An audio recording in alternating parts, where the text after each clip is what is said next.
Bienvenidos a un programa más de Diálogos con Libertad, la voz oficial de la Asociación de Periodistas de Guatemala, APG, que el mes pasado cumplió 74 años de vigencia. Soy Ana Julieta Cárdenas. Y yo, Mario Recinos, y estamos precisamente el día de hoy con dos invitados especiales para este programa. ¿Quiénes son, Ana Julieta? Bernie Gudiel, quien es el jefe de investigación, el director de investigación de diario El Periódico, con una trayectoria de más de 20 años de periodismo económico y de investigación. Y también Byron Barrera, quien ha sido ya presidente de nuestra asociación, vicepresidente también de la misma, y con la faceta especial de Byron, de escritor. Pues el día de hoy tengo entendido que nos va a presentar su última producción, que es precisamente El lado oscuro de la corrupción y otros aspectos relativos a este tema que nos ocupará el día de hoy un buen espacio. Y no se olvide de sintonizar Radio Universidad los días martes de 7:30 a 8:30 de la mañana, y también visitar nuestro canal de Diálogos con Libertad en la plataforma YouTube.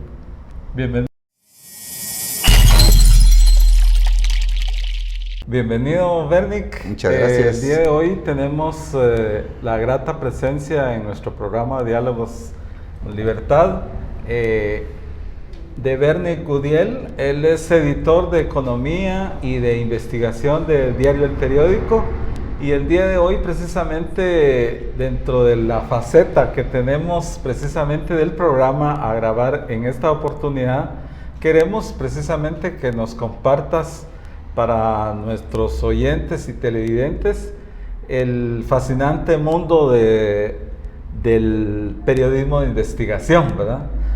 Digo fascinante porque también es fascinante, pero al mismo tiempo también es complicado en la esfera del periodismo, hacer periodismo de investigación en una Guatemala que pues cada vez nos presenta serios desafíos al periodismo, ¿verdad? Y entonces, sin más preámbulo, Bernie, bienvenido al programa. ¿Qué nos puedes decir de tu faceta como investigador en El Periódico y toda tu experiencia de más de 20 años? Gracias. Pues mira, digamos que yo me llegué a esta profesión de periodismo quizás un poquito de casualidad, ¿verdad? Hace 20 años. Y te digo, quizás entré de una manera un tanto empírica, porque mi formación era más del lado de economía. Yo ya estudié economía y empecé primero en el área económica, pero obviamente la capacitación que te van dando y todo eso, te empieza a desarrollar, pero de cierta manera también hay cosas que ya vienen natas, ¿verdad? El instinto, la curiosidad, el deseo, y a veces es mucho también el enojo o lo que te provoca todo este tema de corrupción, ¿verdad? Que los gobiernos se roben el dinero de nuestros impuestos y que debería invertirse en cosas prioritarias, salud, educación, ¿verdad? Entonces, poco a poco empecé a trabajar algunos temas que me fueron llevando a periodismo de investigación. Me recuerdo que en 2004, trabajando en prensa libre, 2003, trabajando en prensa libre, pues me enteré del tema del desfalco del IX, ¿verdad? De los famosos fideicomisos de vivienda. Entonces esa fue como que una de mis primeras experiencias investigando un tema. No pensé que con el tiempo pues ya iba a estar de lleno en un equipo de investigación, porque no fue hasta 2014 que, a raíz de la salida de un grupo de periodistas del periódico, entonces ya mi jefe me dice, mira, ¿y por qué no te haces cargo vos del equipo de investigación? Pues yo tenía mis dudas, ¿verdad? Pero acepté el reto, empezamos a formar un equipo y hasta el día de hoy creo que la experiencia ha sido muy positiva. Que te digo, por año son 54 semanas que tenemos que cubrir temas de investigación, son 54 temas al año mínimo, más otros temas que se dan atemporales. Y te digo solo temas que se publican, porque muchas investigaciones no llegan a salir a la luz en algunos casos porque no se comprueba la hipótesis, no tenés suficientes pruebas, los temas también se pueden caer. Muchas veces hay funcionarios que cuando se dan cuenta que cometieron un error con una licitación, la botan para evitar cualquier problema legal. Entonces cree que ya con eso pues invalida una investigación de corrupción cuando el proceso se hizo mal o se hizo con alguna preferencia, ¿verdad? Entonces te digo, esos 7 años han sido más de 400 investigaciones. Bernic, obviamente todo este trabajo de destapar muchas cosas que no muchas veces le convienen a los sectores de poder, obviamente pues ha creado ciertas dificultades al equipo de investigación. ¿Cuáles son las amenazas o cómo se evidencia el trabajo de ustedes, la respuesta que muchas veces dan estos sectores? Mira, obviamente es una profesión de riesgo, investigar siempre conlleva riesgos, ¿verdad? Pero cuando lo haces de una manera en que priorizas la seguridad del equipo, eso te ayuda mucho. Hemos sido objeto de amenazas y de represalias legales, pues, durante el gobierno del Partido Patriota, ¿qué te digo? Nosotros, nuestro presidente y el grupo de editores del Consejo Editorial, recibimos más de 200 demandas. Entonces, no es tanto que sea una amenaza de muerte, pero sí una demanda te implica gastos. En Guatemala, imagínate que una demanda llegara a prosperar. Obviamente todas las demandas por temas periodísticos deberían ir a un jurado de imprenta, pero aquí te lo meten en un juzgado de lo penal, que no es su jurisdicción, ¿verdad? Entonces, eso no solo te conlleva desgastes, sino de repente el riesgo hasta de sufrir un ¿cómo se llama? Que te metan a la cárcel, pues. Mira, y lo que afecta a tu credibilidad también. Claro, exactamente. Ese es el problema. En este sentido, por ejemplo, ¿cuáles serían los casos más emblemáticos en donde ustedes han tenido realmente una repercusión en el medio nacional e internacional en el caso de investigación? Ya, mira, el periódico como tal, desde su fundación en 1996, se ha enfocado precisamente en periodismo de investigación, como parte de su oferta editorial, ¿verdad? Entonces, a lo largo de todos estos 25 años, mencionarte temas me llevaría un montón de tiempo, pero sí han habido temas muy, muy importantes en determinado momento histórico, ¿verdad? Por ejemplo, se hicieron investigaciones sobre el crimen del Monseñor Gerardi. También durante el gobierno de Alfonso Portillo, pues se hicieron investigaciones sobre algunos casos de corrupción, CHN, X, Guatel. En el gobierno de Oscar Berchet también se hicieron investigaciones. En el gobierno de Álvaro Colón, no digamos en el gobierno de Otto Pérez Molina, se hicieron muchas investigaciones. De ahí, del 2014 para acá, que yo tomé el equipo de investigación, te puedo decir que nos marcaron muchas de esas investigaciones porque nosotros rápidamente identificamos en ese gobierno, ¿verdad?, que se estaba dando un tema de robo estructurado. Era una gran estructura alrededor del presidente y el vicepresidente, dirigida por este señor, su secretario privado, Juan Carlos Monzón, y había una acumulación de capital increíble. Entonces, me recuerdo que publicamos muchos temas, ¿verdad?, sobre la finca del presidente en Zaragoza, Chimaltenango, los chalets que se habían construido en Monterrico, los helicópteros que estaban adquiriendo. Ahí en ese momento nosotros tuvimos suerte que muchas veces en investigaciones no se logra llegar o trazar la ruta del dinero, ¿verdad?, del dinero desfalcado. Y nosotros tuvimos suerte que rápido pegamos, no solo con los actores, los casos, las instituciones donde se estaba se estaba desfalcando, sino que llegamos a identificar los bienes que se estaban adquiriendo, ¿verdad? Entonces, como te digo, han sido muchos temas a lo largo de estos 25 años del periódico. Y ese trabajo de periodismo, de investigación, de ponerle el punto sobre las IES a la corrupción y a otros temas sobre la política en Guatemala, ha dado también lugar a una solidaridad internacional en el caso dado de que ustedes se han visto amenazados o limitados en ese sentido. Pues mira, sí hemos tenido mucho acompañamiento en momentos críticos, ¿verdad?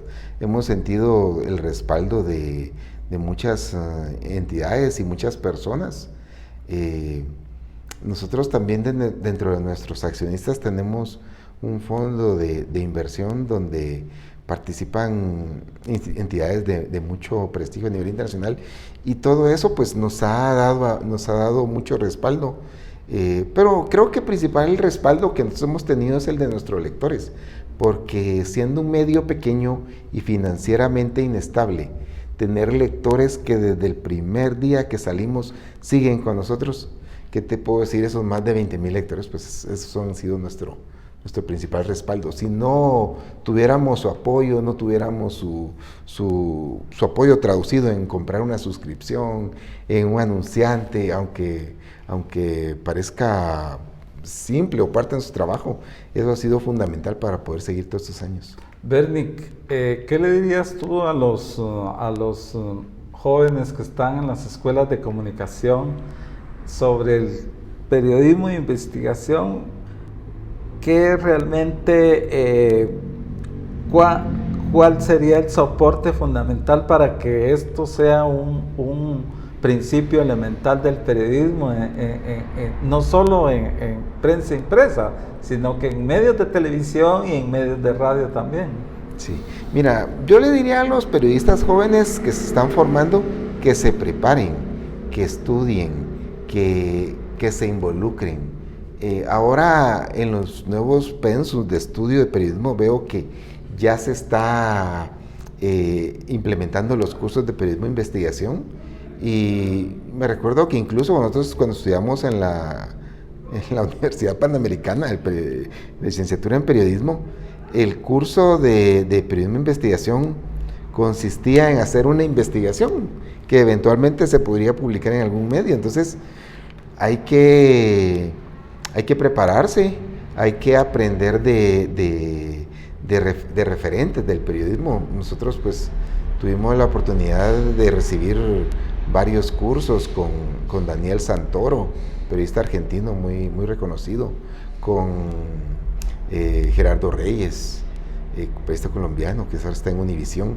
Y como te digo, uno al principio tal vez tiene temor, pero el temor hay que vencerlo, hay que prepararse y nunca hay que dejar de investigar. Uno quizás al principio pues tu primer tema tal vez no vaya a ser o no vaya a tener esa repercusión que tú quieres, pero hay que investigar hasta la corrupción más pequeña, la corrupción que se da tal vez tipo hormiga, el robo por ejemplo de medicamentos en la farmacia de un hospital, la corrupción que se da a nivel de una escuela, la corrupción que se da ¿qué te puedo decir? En una dependencia pequeña, el Ministerio de Agricultura, se están robando los sacos de fertilizante. Ese es el valor del periodismo de investigación, denunciar todo ese tipo de injusticias, y poco a poco pues vamos a ir avanzando en temas más importantes, temas más trascendentes. Como te digo, no a veces uno cree que con un tema de investigación, por el ego que nosotros manejamos, queremos votar un funcionario, queremos meter a la cárcel a alguien, queremos poner en jaque un gobierno, pero en realidad no es eso, pues, porque nosotros no somos ni fiscales, no somos jueces, nosotros simple y sencillamente lo que somos pues es un intermediario, alguien que traslada la realidad de lo que sucede en el país al lector común. Entonces, te digo, hay que prepararse, hay que ser curiosos, hay que investigar y quizás muchas veces ya trabajando en los medios se van a topar con que sus investigaciones tal vez no encuentran el espacio que ustedes creen, pero hay que seguir luchando, hay que seguir trabajando y ir moviendo esos límites. Y lo peor que uno puede hacer es censurarse a uno mismo, es lo peor. Sí. Una última pregunta así rápida. Francisco Pérez de Antón escribió este fin de semana de que el problema más grave de Guatemala no era la desnutrición ni la falta de salud, sino que era precisamente la corrupción, ¿verdad? Tú en todo este tiempo que has visto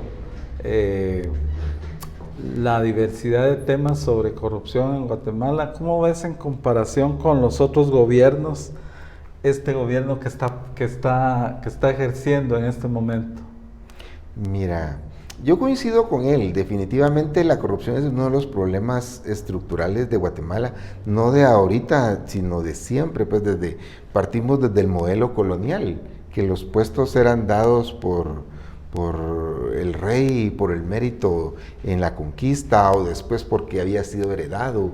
Entonces todo eso condujo siempre a un sistema basado en privilegios, que seguimos manteniendo ya en una etapa independiente y no digamos ya una etapa democrática. Pues un gobierno puede llegar con muy buenas intenciones, pero cuando llegas al poder, obviamente hay gente dentro de tu gobierno que llega con cuentas pendientes, que aportaron fondos a campaña, que te dieron financiamiento, que te mantuvieron sin trabajar para que vos hicieras campaña todo ese tiempo. Entonces, todas esas cuentas pendientes terminan capturando al gobernante y a su equipo. Y obviamente esos favores se cobran, siempre se cobran. Todo financiamiento en política no es gratis, pues.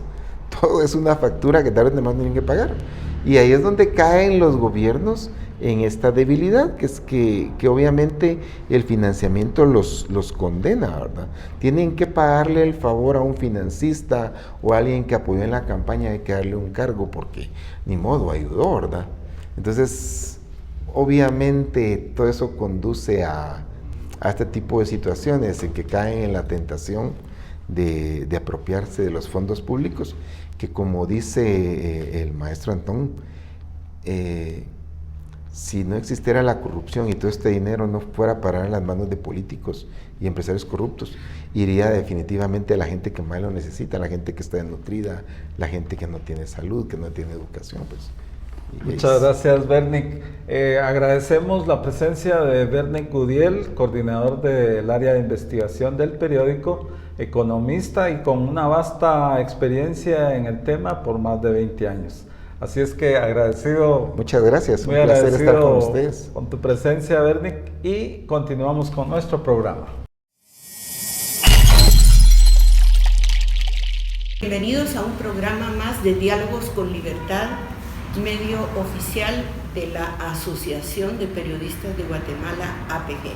En esta oportunidad nos acompaña Byron Barrera Ortiz, expresidente de la Asociación de Periodistas de Guatemala, APG, también ex vicepresidente de esta entidad y otros cargos directivos, así como trabajo en diferentes comisiones de la entidad añeja que ha cumplido este año 74 años de vigencia.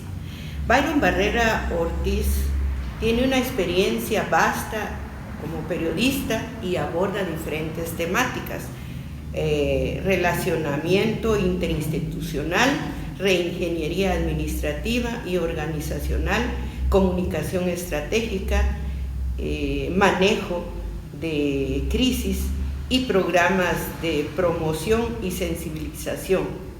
Ha laborado para diferentes instituciones nacionales e internacionales como el Programa de Naciones Unidas, es escritor también y pues tenemos el gusto de recibirlo en su casa. Bienvenido, Byron. Muchas gracias, Julieta. Entremos en materia.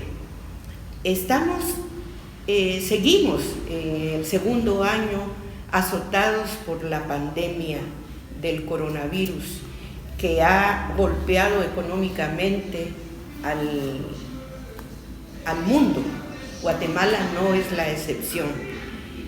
Y hoy vamos a hablar a través de la pluma de los periodistas, en este caso la tuya, ese trabajo de investigación y esa proyección que hacemos los periodistas también como escritores.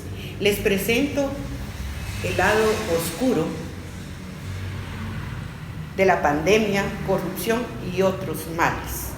Byron Barrera, a través de más de 200 páginas en este libro, nos muestra cuál es su punto de vista respecto a la corrupción y en este tema de una guerra bacteriológica que ya en los antepasados, pues eso ya se veía cuando infestaban las fuentes de consumo de agua que los seres humanos necesitaban para sobrevivir. Entremos en materia. Pues muchas gracias a la APG, muchas gracias por el espacio. En realidad este libro es precisamente producto de la pandemia, resultado del confinamiento a que nos vio sometidos en la primera etapa especialmente, y luego resume una serie de análisis que he venido trazándome con apuntes, con notas desde hace mucho tiempo. Es una recopilación de aproximadamente 100 temas sobre corrupción de los últimos 10, 11 años. Quiero decir que este libro originalmente tenía más de 300 páginas y que por razones de costos lo reduje a 231 páginas. Alguien me dijo que para hacer libros sobre la corrupción en Guatemala podría hacerse una biblioteca, porque tenemos casos de corrupción a diario desde hace mucho tiempo. Pero en este libro hay una recopilación de los temas más importantes. ¿Y por qué dice pandemia y otros males? Porque la pandemia está relacionada con la corrupción. La corrupción es un fenómeno global y hago ahí algunos antecedentes, relato algunos antecedentes de cómo las pandemias han sido producidas a veces en laboratorios y luego protegidas las medicinas bajo patentes, y ha sido y es hasta hoy el negocio de las vacunas y el negocio de los medicamentos la industria más florida de este siglo, porque la pandemia ha significado ya una ganancia de muchos millardos de dólares para las industrias farmacéuticas, que siempre y como siempre la han encabezado empresas como la Pfizer, como la Moderna, la Bayer y muchas otras industrias, siempre ligadas a la Organización Mundial de la Salud, ligadas a estructuras de poder político de los países europeos y de Estados Unidos, y a nivel local ligadas al negocio de las medicinas, que en Guatemala pues todos sabemos que también es una réplica de lo que pasa a nivel mundial. Aquí la medicina es un gran negocio. En Guatemala se venden los medicamentos 3 o 4 o 5 veces más caros que cualquier otro país del mundo. Y lo cito en este caso a través de lo que decía hace algunos años G. Rosenthal en una carta que fue pública, donde él denunciaba que había estado en París y que un medicamento que allá le había costado X cantidad, aquí en Guatemala le había costado increíblemente más cara que en Francia. Y bueno, aquí ha habido médicos muy prestigiosos como el doctor Román, que también se refieren a este asunto, y en general lo que nosotros observamos pues es de que al mismo tiempo de la pandemia, y todo esto está relatado en el libro a través de distintos casos, cómo encuentra la problemática de la salud en todas partes del mundo, donde el ejército de la salud, los médicos, las enfermeras, los paramédicos, todas las instituciones públicas relacionadas pues a la salud pública, a la sanidad pública, cómo la pandemia agarró a todos los gobiernos desprevenidos y vino a demostrar no solo la desigualdad social y económica en el mundo, sino que vino a demostrar también que los estados no dedican sus esfuerzos a la salud pública. El caso de Guatemala, donde la vacunación ha sido un fracaso y es un fracaso, donde los hospitales han estado en el abandono, los centros de salud sin medicamentos, sin termómetros, sin tomadores de presión, donde hay apenas una enfermera, en el mejor de los casos tal vez un médico, pero donde antes de la pandemia el sistema de salud estaba en crisis, y con la pandemia se ha venido a demostrar que la salud estaba abandonada, la salud pública. Entonces, en el libro se relata todo esto. El verdadero ejército, el ejército que sí vale la pena, es el ejército que yo llamo el ejército de la salud. Los otros ejércitos no sirven absolutamente para nada y ocupan los grandes presupuestos del Estado. Pero la salud pública está abandonada, y por eso es que en Guatemala hay muchas enfermedades endémicas, no solamente el tema del coronavirus, sino que están matando a diario a la población, como la desnutrición infantil, el parasitismo intestinal, etc. Me gustaría hacer un paréntesis ahí en el tema del ejército de la salud y el tema de los sindicatos dentro del sistema de salud. No sé si en otras partes del mundo haya tantos sindicatos como en nuestro sistema de salud, porque también ahí hay algo que acotar, y no sé si está en el libro o también lo has...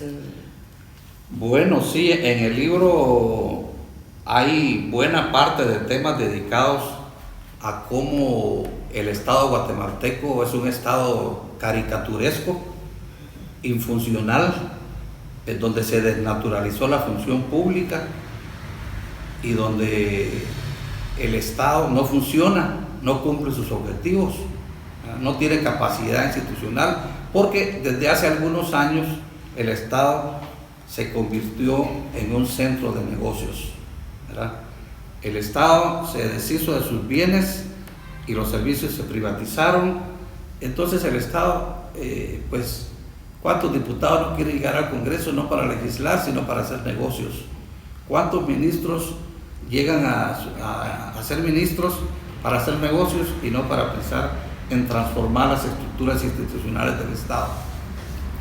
Se naturalizó la función pública, y entonces los sindicatos son parte de toda esa crisis institucional, porque los sindicatos también ahora son parte de toda la estructura de corrupción que existe en el país.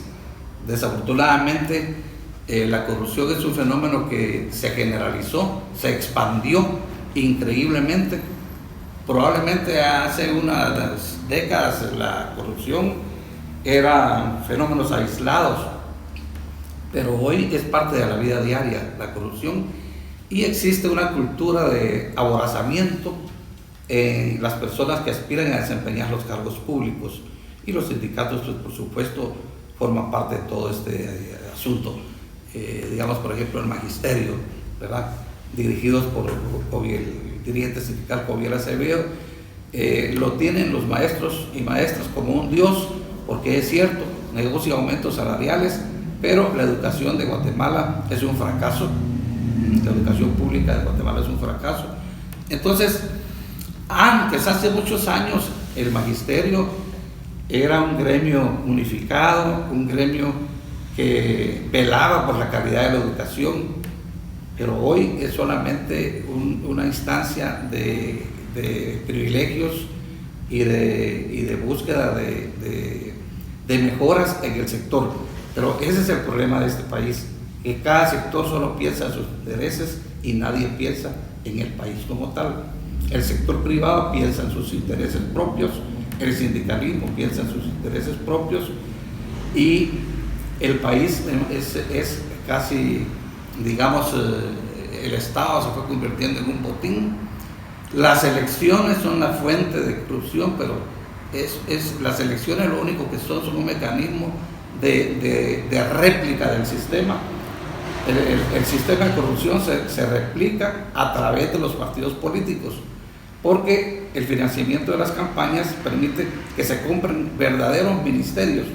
Ya no se compran contratos digamos que ya no se compra el derecho para construir una carretera. En Guatemala se ha llegado al extremo de comprarse ministerios a través de financiamiento de los partidos. Porque un financista viene y dice, voy a financiar esta campaña electoral, pero quiero el control del ministerio X. Y así hay mafias que controlan ministerios de Estado en Guatemala. Y esa desnaturalización ha llevado a una crisis que se comenta aquí en muchos temas del libro. Aquí, por ejemplo, incluso todavía se analiza el tema de la CICIG, por qué fue expulsada la CICIG. Luego se ve también el tema de cómo el Congreso de la República también se ha convertido en una fuente, digamos, de negocios descaradamente, abiertamente, y cómo el Estado pues progresivamente fue capturado por estructuras mafiosas. Y hoy nos damos cuenta, Byron, que el Congreso de la República, un grupo de diputados que no es del partido oficial, vota por todas las iniciativas del organismo ejecutivo. Y lo que se decía por ahí, uno de los diputados, viejos diputados, que los gobernantes ahora llegan con chequera en mano para que les aprueben, hacer mayoría, entonces violar la ley constantemente. Hay un artículo de los temas que trata el libro que se llama Costos de la Corrupción. Y ahí se dan algunas estadísticas tomadas de algunos estudios elaborados por académicos, por investigadores sociales, donde se tasa la corrupción de Guatemala aproximadamente en el 25, equivalente al 50% del presupuesto general de gastos de la nación. El costo de la corrupción en el 2017 aproximadamente fue de 25,000 millones de quetzales. Y así el libro analiza muchos casos relacionados con este tema, los intentos que se han hecho para privatizar el IX, el Seguro Social. Eso también se detalla en el libro. Hay otro tema que se analiza, que es la independencia judicial, y se analiza como un sueño, el sueño de la independencia judicial en Guatemala. Sabemos que la independencia de poderes es la base del sistema democrático. En Guatemala ya no hay independencia de poderes desde el año 2014, cuando se capturó la Corte Suprema de Justicia. Y luego, pues, cómo también el sistema de justicia opera con sesgo. El caso del femicidio, digamos, cómo se utiliza el femicidio como un arma política, con base en resoluciones que emiten jueces que intencionalmente prohíben a algunos políticos de oposición, o que en un momento dado juegan su papel de oposición, les prohíben que se refieran a algunos temas, incluso el caso del periódico. El caso del periódico, donde se condenó desde el presidente hasta 3 funcionarios menores de la administración del periódico, y se condenó al periódico a que no publicara absolutamente nada de una candidata presidencial. Y así está el caso de de otra presentadora de televisión que al ex superintendente de la SAT también le puso arraigo, solo porque publicó un Twitter donde la aludía a ella. Y en fin, cómo la podredumbre del sistema de justicia se remarca en el libro a través de distintos casos que aquí tratan. Entonces yo realmente pues creo que el libro es cierto que muchos de estos temas ya son conocidos, pero creo que es importante que la gente conozca el lado oscuro de la sociedad guatemalteca, como se llama el libro, el lado oscuro. Ese es el lado oscuro de la sociedad guatemalteca, la corrupción que se vive en Guatemala y que impide el progreso de este país. Porque, como todo el mundo comenta, si no hubiera la corrupción que existe en Guatemala, el país podría resolver muchos de sus problemas, porque es un país muy rico en recursos, pero donde la minería paga apenas el 1%, y donde el peaje de Escuintla, que fue construido por el Estado, le da al Estado un 1% apenas. Ningún país en esas condiciones, con esos niveles de corrupción, puede progresar. De manera que creo que el libro pues enseña, ilustra una problemática que existe en Guatemala y que yo no sé, francamente, si tiene solución. Difícil, porque para mí el origen de la corrupción está en el sistema de partidos políticos. Pues muchísimas gracias, Byron. Te vamos a invitar a un próximo programa, ya que es apasionante pues conversar con una persona que siempre está con el dedo en la llaga, escribiendo y dando a conocer su pensamiento. Pues todavía tenemos libertad de expresión. En mayo estamos celebrando a nivel mundial el Día de la Libertad de Prensa y agradecemos que hayas venido a esta tu casa y te esperamos en una próxima oportunidad. Muchas gracias.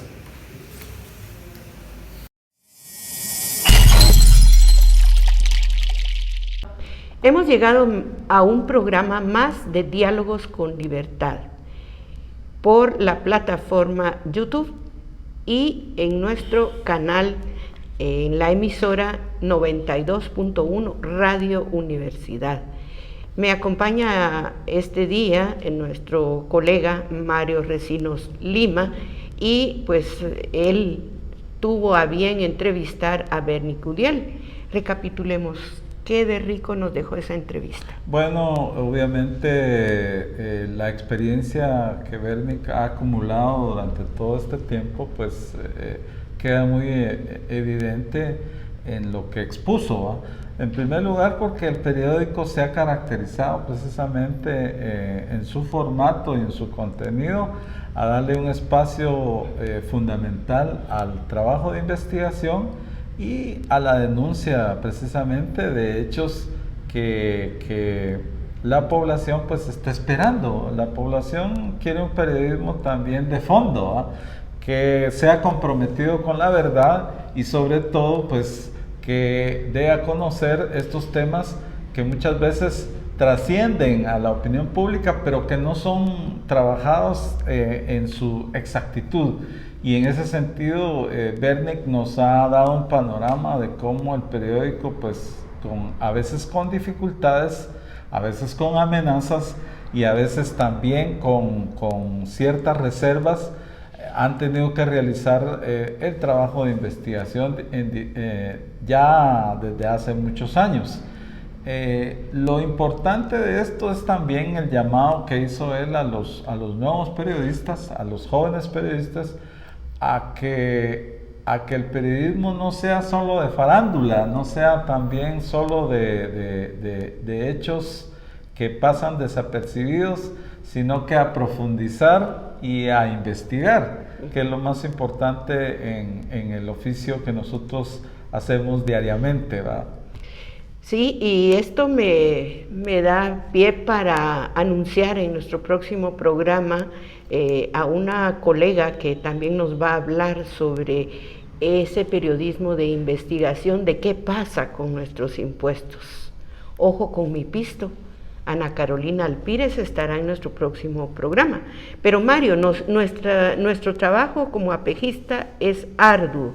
Tenemos comisiones de trabajo, tenemos una comisión muy puntual que está siempre pendiente sobre los hechos violentos contra colegas. Un comunicado reciente que pues afecta en el interior de la República es con una colega. Si tú me puedes... Sí, efectivamente, el día de hoy queremos aprovechar la oportunidad para dar a conocer el comunicado número 16 de este año, donde la APG condena el ataque armado en contra de la locutora Yasmín Villagrán de Izabal. El comunicado de la Asociación de Periodistas de Guatemala dice: la Asociación de Periodistas de Guatemala y su Comisión de Libertad de Prensa repudian el ataque armado en contra de la locutora Yasmín Villagrán, conductora del noticiero Resumen Noticioso, transmitido en Estéreo Bahía, en el 107.9 FM, y hecho que fue ocurrido la tarde del viernes 7 de mayo en Puerto Barrios, Izabal. La víctima, de acuerdo a la información, recibió 4 disparos, pero afortunadamente se encuentra fuera de peligro. Villagrán fue atacada por 2 hombres que le esperaban afuera de las instalaciones de este medio y le dispararon cuando se dirigía a su vehículo. La comunicadora fue herida en las piernas y brazos, y esa misma noche fue intervenida en el hospital local. Según tenemos entendido, la locutora no había recibido amenazas previas a este ataque, y preliminarmente se informó que el caso tendría relación con un intento de robo. Indistintamente del origen, este ataque afecta la labor de Villagrán y genera zozobra entre los periodistas locales, por lo que las autoridades deben investigar a profundidad el caso y procesar a los responsables. La APG, ante esta situación, también remarca que este hecho da a conocer que la inseguridad en la que permanentemente se encuentran expuestos los periodistas, especialmente aquellos que residen fuera de la capital y en áreas con alta presencia del crimen organizado, la inseguridad y la violencia desde hace varios años afectan no solo a los periodistas, sino que a la población de Izabal en general. Ante esta situación, la Comisión de Libertad de Prensa y la APG exigen al Ministerio Público realizar las investigaciones correspondientes. También una investigación que permita dilucidar el origen del mismo, la individualización, procesamiento y condena de los responsables, así como también hacer un análisis de riesgo a Yasmín Villagrán y brindarle las medidas de seguridad de ser necesario. Por aparte, a la Gobernación Departamental de Izabal, la APG solicita fortalecer las acciones de seguridad ciudadana en todo el departamento para evitar nuevos atentados que pongan en riesgo a los periodistas y a la ciudadanía en general. La Municipalidad de Puerto Barrios y las autoridades locales deben involucrarse activamente en este tema también. El Estado debe tomar medidas contundentes para frenar la violencia, no solo en contra de los periodistas, sino que en contra de la población en general. Y pues velar porque los derechos ciudadanos estén al margen de esta situación de violencia en el país. Guatemala, 9 de mayo del 2021, Junta Directiva, Asociación de Periodistas de Guatemala. Gracias, Mario, y también queremos dar a conocer que ya se encuentra en circulación nuestra revista APG, la primera de este año, que tiene interesante información. la proyección de los comunicadores, de los periodistas de la entidad activos y que escriben en la misma. Y uno de los temas puntuales que tiene es su editorial, en el que pide al gobierno de la República poner atención a los periodistas para la vacunación contra el COVID-19. Al día de hoy van más de 80 colegas periodistas a nivel nacional que han muerto víctimas del coronavirus, otros que se han contagiado, ya sea por cubrir en diferentes escenarios el tema de la pandemia o simple y sencillamente como parte de la ciudadanía que se desplaza en diferentes lugares. Mario, tenemos riqueza de información en nuestro... Exactamente, precisamente el número,